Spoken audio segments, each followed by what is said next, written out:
The reality is that the demands are increasing and the stress is intensifying.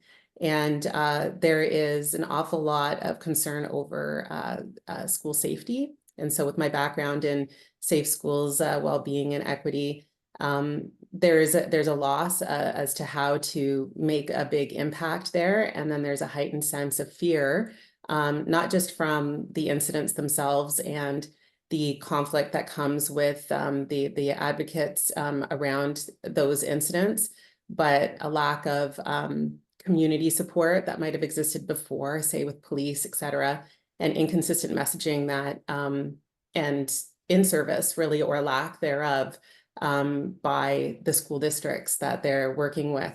And so there's a real obvious awareness that people have of what they ought to be able to do, they feel they ought to be able to do, and knowing how to do it. And if they do it, what the consequences are of quote unquote getting it wrong. What I'm seeing here is most of the reach outs for what I would call that professional side of coaching versus the system level coaching that we're engaging in. It People are reaching out because they've moved through the progression to principal really quickly. And even though they feel efficacious as a leader and believe they can do it, they're just slammed with so much all at the same time that feeling equipped is where the nugget is. And so they reach out to feel more equipped, more resourceful, and to be able to chunk out, how do you look at this tidal wave that's coming at me, and how do I eventually move beyond that managerial role to being the leader I want to be? And that's number one, is because we're having people new to role so quickly in so many jobs.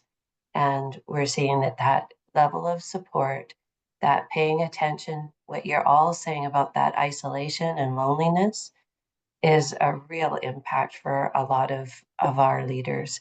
We ask one question, do a metaphor strategy, and it's very interesting across the system, no matter where you are in your experience level, that people talk about isolation. The other thing that we're seeing is that a lot of the people that we're losing at the experienced end, when we think about retention, is that they're looking for a way. They may not want to move up the steps and go beyond, but they're looking for a re-engagement, something to be passionate about, something to dig in and figure out who they want to be now that they feel like they've kind of got this.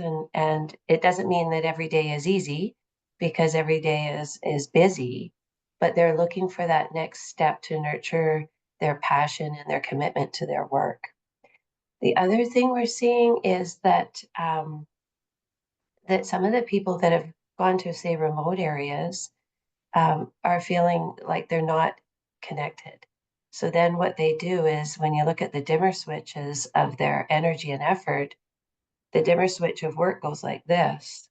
The dimmer switch of relationships and life go like this. And the dimmer switch to themselves and commitment to themselves goes down, because it's easier just to stay completely engrossed in work than deal with that isolation. And so that isolation really being top of mind. And the other thing we're seeing is that when people are new to role and maybe not understanding the larger context, that they end up getting feedback, harsh feedback, that hurts their soul. And so supporting people in working through something, they've become self-aware. And now I don't know what to do about it, because they're dealing with the hurt of becoming self-aware in a really harsh way. And supporting them through that to find their agency is really the crux of where we're seeing sort of that professional piece. Because I have two roles. I support principals in learning coaching skills and informal coaching skills, but I also support in a coaching capacity individually. Confused. Yeah. Yeah, absolutely. Yeah, I would say that our principals right now certainly face isolation. And there's the old experience, it's lonely at the top, but in this sense, they actually are isolated in the sense of like working in remote communities where there are just a limited amount of people, limited amount of interactions. And they're also, the boss or the principal even when they leave work, right? There's no anonymity like in a large city. So they have to be that leader. They have to be on at the grocery store in any kind of social context, because that's who they are to everyone. And that's fine, but they can find that a little bit stressful at times, or so they'll call me about absolutely everything. So phone calls, emails, connecting that way is really important. And they'll ask me things like, what do I do when my truck's frozen up? That's what I got this morning. Should we close the school because there's a blizzard? Or I need to support this leadership initiative or inquiry initiative that we're really focused on, for example. So I get a multitude of phone calls about a variety of things, as I'm sure all of you do. But it's unique just in our context, I would say. So the principals don't want to feel isolated. They want to feel connected. And so we've had some success with coaching around having an inquiry-based network. So we have a leadership network where the coaches, we hire a consultant, or I do coaching with the principals directly. And then they also really enjoy that peer coaching as well, where they get to know each other. So thankfully, we can connect over things like Zoom and Google Meets. We've improved our internet significantly in the last 3 years, where all the schools have Starlinks now. So we're able to take advantage of technology a little bit more than we used to when the internet was so bad you couldn't even use your debit card at the grocery store, let alone get on a Zoom meeting. So we've had unique challenges, but I think as I speak with colleagues around the country, those themes are still kind of universal. They're just a little bit different where we live. So isolation and disenfranchisement a bit with the education system at times. I think those are things that come up.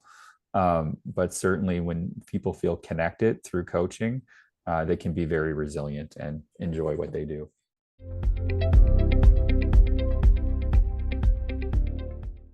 And so one of the things that we've been talking about comes from some research that the ATA and the University of Alberta just put out around the school leadership in Canada. It came out a little bit ago, but it's this idea of moral distress. And so this is an idea that was first kind of coined in research around nursing.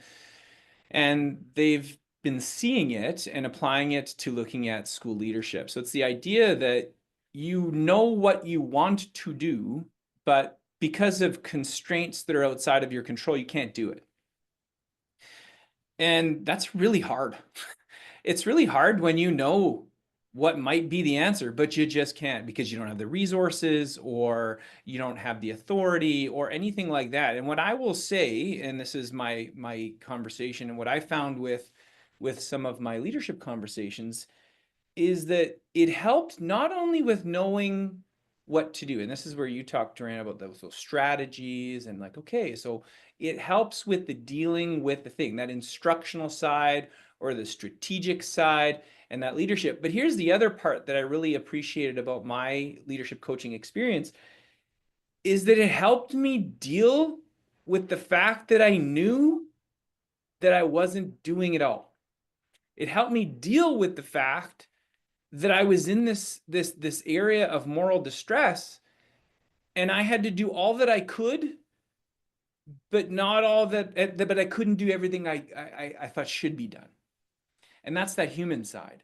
And I really did appreciate that. I did not expect, I was laughing about this with my wife. It was like almost like therapy light. Sometimes some of my, and that's not what it is. This is not a replacement for therapy. Do not get it. But I came out of there with this huge sense of relief that I was doing everything I could, that we had a plan. And at this point, it was everything that I could do. And that's what I talk about, maybe that wellness part, but it speaks to one of the questions around this balance between the instructional and the human side inside of these learning, these leadership coaching conversations.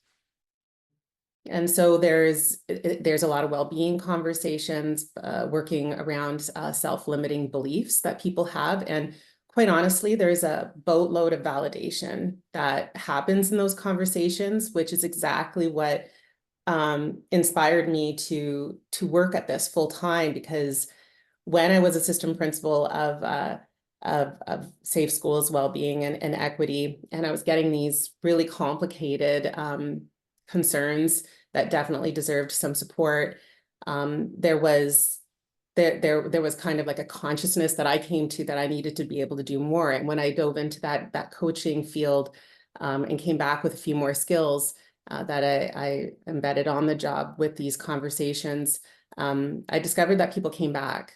And so what started off as truly as advising, as problem solving, even as mentoring, shifted over to coaching when people would call you back and say, you know, I need to talk through this with somebody again, particularly single administrators. I have to say single administrators are a significant, I would say, niche area that requires some support, and actually very experienced principals who are disillusioned.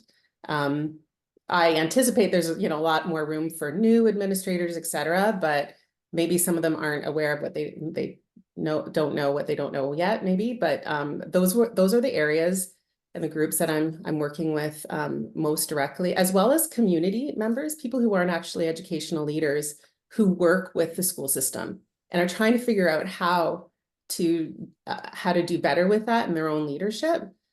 So it tends to have some tentacles, but there's no doubt that isolation, stress, frameworks around how to make decisions, understanding your nervous system and how that it in fact directly mirrors what we're telling everybody to do with kids. And so it's been less about learning about what leadership is, but how to pursue leadership and validating those steps that they're getting right. So it's an opportunity to just talk to somebody and help them set some goals and accountability so that we keep talking.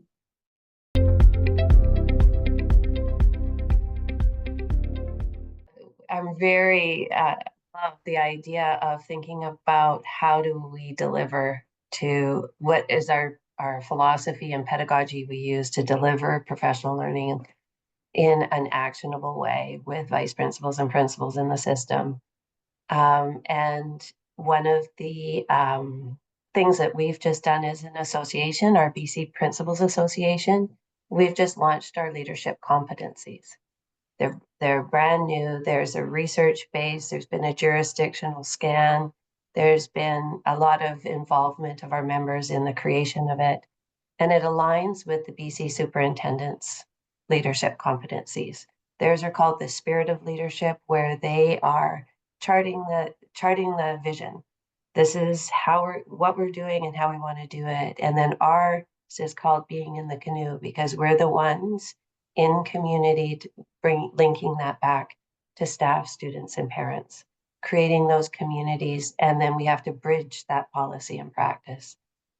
One of the things about these competencies, though, if we develop competencies as we have for students in K-12 in BC, and we bring it right up to the superintendents in BC, so I had to say to myself, as a person who develops professional learning and development, how do we live into that then? And what's the pedagogical shift that we need to create to move from a standards-based program to a competency-based program?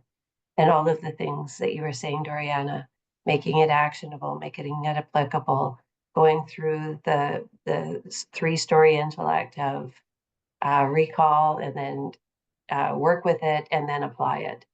And so what we're considering this is our competency-based curriculum, and the question we've been redesigning around how to make it active and applicable and relevant and socially constructed.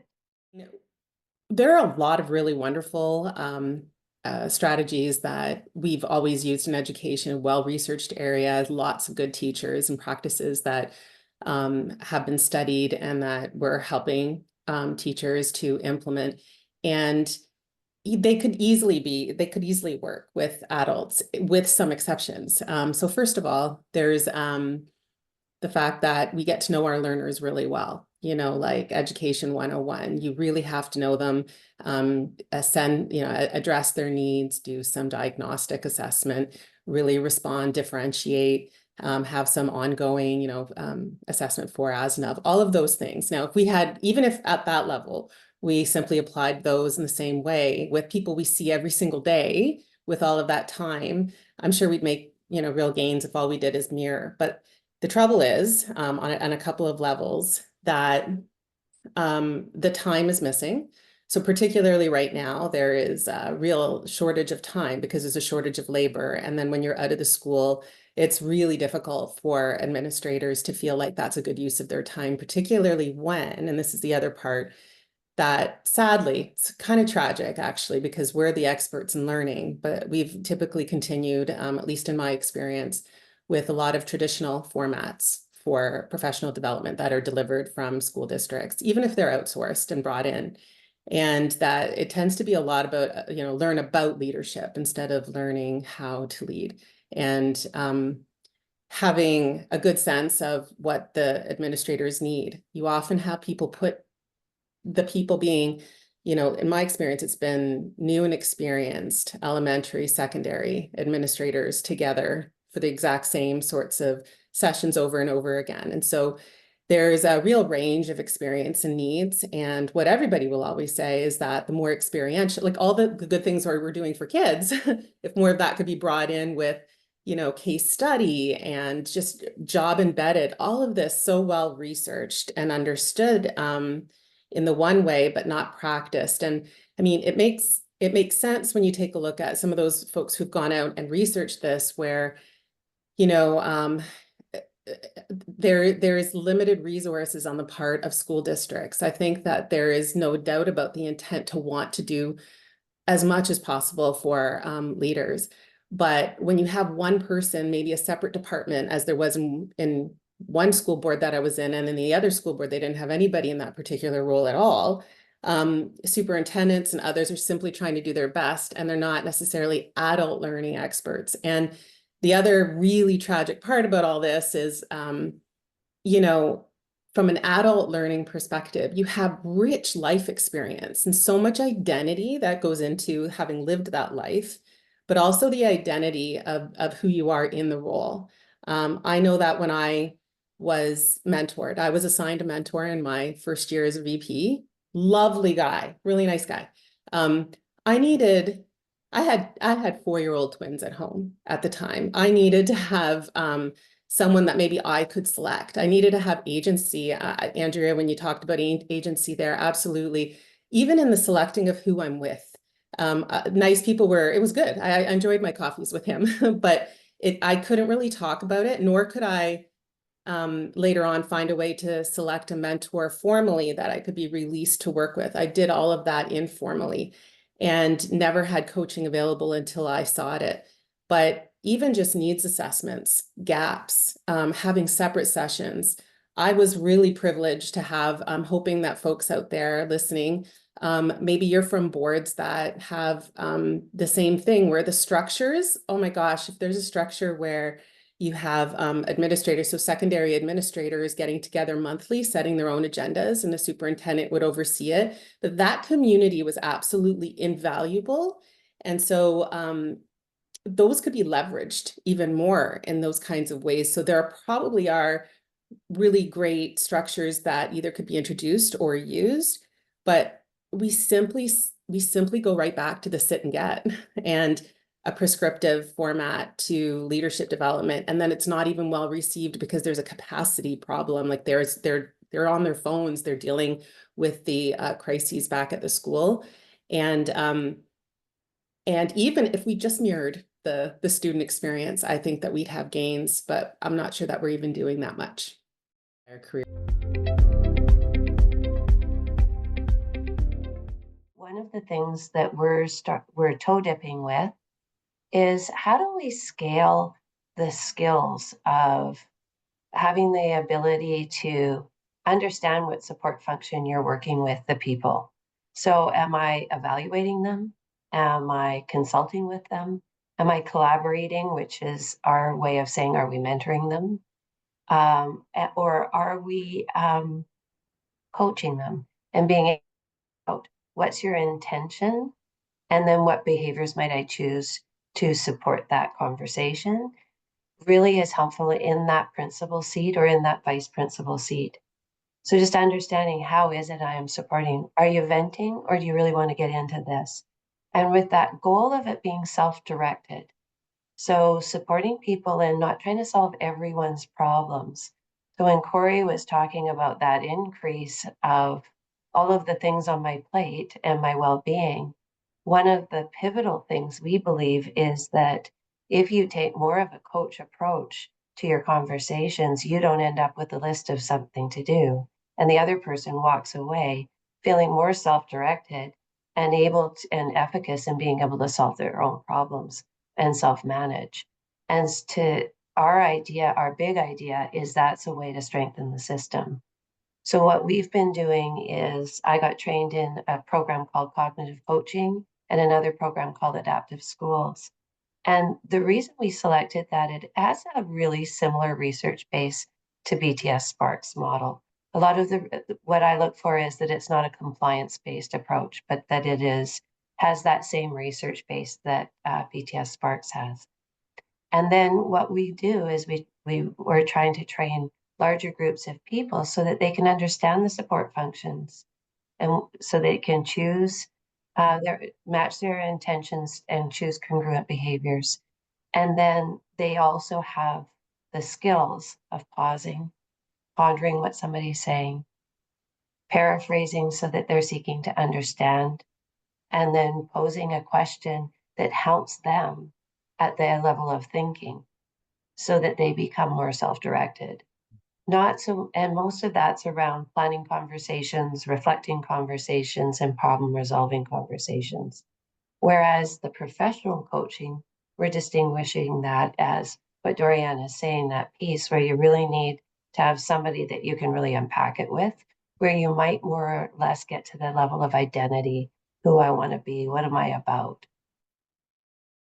It is important to, I think, just to clearly, first of all, just define the difference between coaching and mentoring. Because we do use, I mean, in education, we tend to recycle a lot of words and repackage and all that, and sometimes it can mean the same thing. But mentoring, really at the heart of it is a long-term relationship that allows you to have like a problem-solving, advising, capacity building approach, right? You're usually working with a knowledgeable other who is the mentor, but is also very much centered on meeting the person where they are. So there is overlap. There's like a bit of a Venn diagram with it, right? Because it's highly relational, but also very much about the practices and the solving of the problems and advising. From a coaching perspective, and by the way, it can be prescriptive. Mentoring will really work if it's aligned with the mission, vision of the organization in line with the role that the mentee has. So with a coach, this is when you're in a coaching relationship, the coachee will arrive with a set of needs that you as a coach, you're just actively listening and devoted to meeting them where they are and not being tied to an agenda that you would, in fact, it's the exact opposite. You don't walk in with the agenda. You are listening for what it is that is actually the need of the client at the time. And because the context is educational leadership and the context can be like, there are some fairly predictable needs that come through. You can be prepared for those things, but a coach may not even need to be in the picture for as long as a mentor, right? It can be shorter term, it could be longer term. But what that person is doing is really going to center on identifying and helping that person overcome their resistance. So it's not therapy, but what it is doing is taking a look at what the person fears, why that is. It may be anchoring what a way, like if you get them to a point of, well, if that's the case, let's reality test that. Maybe on the other hand, give me a time when, and then can we capture that as an anchor? How will you think differently next time? And you still have the capacity to be able to bring in frameworks that will help with decision making. So there is this, it's not just, hey, tell me how you're doing, you know, and it, the time is so valuable that you have with people when they have such little time that it is really maximizing time in this short period. And you set the agenda with the client, then you return to the agenda at the very end. So you're making sure that it's kind of captured each time you meet. This conversation was based on a correlation that coaching could have a positive impact on principal retention. True or false? Why? Corey. I would say true. The reason that I think one of the big reasons people leave school leadership, is because they feel overwhelmed. I think another reason is that they don't feel equipped to deal with new challenges. Teaching a bunch of students is very different than leading a school. And I would say that this coaching works on those skills. And I would say that it helps them feel empowered, that agency that they had. And it feels like they're not second guessing themselves. They're not an imposter. They can do it. And I would say would have a huge positive impact on leader retention. Awesome. Thank you very much. Devin, last words, over to you. True or false? True. It gives you an opportunity to work together as coaches to work through things like imposter syndrome. It also gives opportunity for you to be humble, show vulnerability. So, there's a power dynamic as a superintendent working with the principal. I really try to make an effort to be humble, to talk about the things that I wasn't good at when I was a principal. If we're learning something together, really emphasize that it's new to me too. I intentionally, when I work in my network, work with principals on things that I am learning on the fly with them, as opposed to always coming at them as this poised expert that's been in the role for so long. It's really rough when that's someone you're trying to emulate or work through. And I've had a lot of success with principals when I can humble myself, and I'm not an expert. It's learning's infinite. It's so large and wide. So it's really easy to do because there's always something new to learn together. So I really think it's true, but it depends on how you approach the coaching. And if you come at them as the expert, it's a little bit harder sometimes to retain principals and get them really being open about what they want to get better at. Beautiful. Such humility in your answer. I love that. Learning with someone, not talking to them. That's beautiful. Doriana, last words, true or false? Definitely true.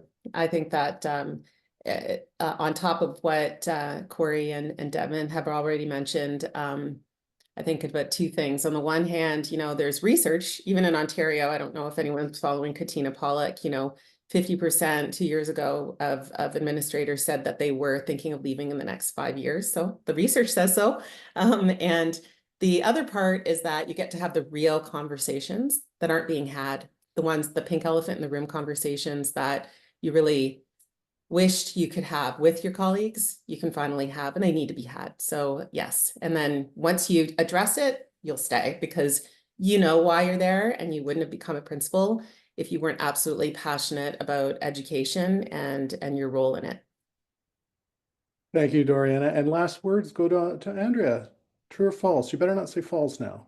I won't. Just kidding. I'm kidding. True, because as you walk through, a lot of people feeling isolated, I think is the extreme of when you start to look at the job listings, is when you're feeling that isolated. What else could I do? And so connecting somebody where they can have those private moments of reckoning and really feel like they have someone that's there for them and only for them, and it's private. Thank you, Andrea. Such gratitude. We're at the top of the hour. I want to thank all my guests for taking.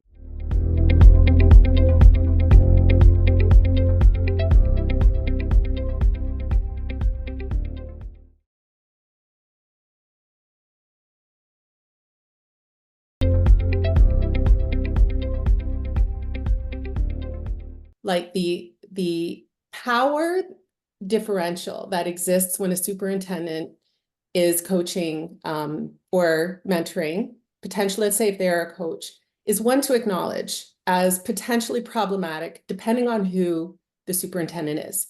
And in my experience, I'm dealing with folks more who are in a position where they have not had the benefit of a superintendent they felt they could trust. And so there's suspicion. And even in the best of circumstances, if you're supervising somebody, even if you're their peer within the same organization, I'll tell you, because I have two different experiences, one in a large organization, one in a smaller one. Even as a peer in the smaller one, there's still like kind of this interconnected network, small little village stuff. And, you know, do you really want to tell somebody there could be like being vulnerable is everything in coaching, and you really need to set the conditions where no one has to worry about the power differential. And so you can be completely honest with yourself in those moments, and there's no fear of it leaking or going into the wrong hands. And so if there was a good reason to sort of go quote unquote outside, it can be that, especially if you have folks who have been in the role, but you just don't have to worry about the politics and the fear of repercussion.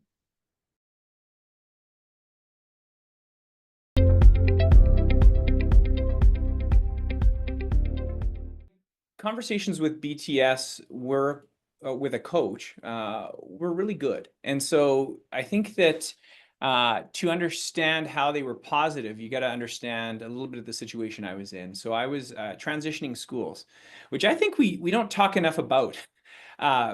People, administrators, leaders transfer schools often, and we don't often give them or talk about some of the tools, strategies that they could use to make that transition or that move to a new school easier, to get to know the school and the needs of the school, and to get to know that community. And so, you know, the other thing about moving school is that you're kind of working in two worlds, where you're finishing up the year and trying to move forward the work, try and transfer some of the knowledge that you have to a new person. And at the same time, you're getting into and learning about another school. And so that was a lot. And why I felt that leadership coaching opportunity was so helpful was that it helped me clarify my thinking about what are some of those strategies that I might want to consider. It made me evaluate those strategies, choose a few, and then put in place a plan of action so that I felt I was moving forward.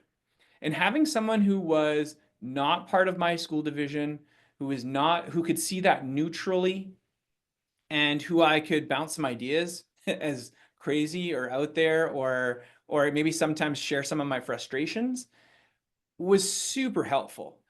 And not just from a strategic point of view, it was hugely helpful for me and my well-being as I managed what I felt a fairly stressful situation, where you're trying to keep so many balls in the air and you're trying to do a really good job, and you're trying to serve realistically two communities at the same time. And so I felt like all those practical things, like thinking about strategies, evaluating them, planning them, putting them in action, having someone hold you accountable to make sure that you actually did those things that you said you were going to do. But then the other side was having someone to walk you through, having someone to help you along the way, was really helpful. And I think that that's when I think about leadership coaching, I think that it could be a help to others as well. Okay, so how's that different from, you know, what is happening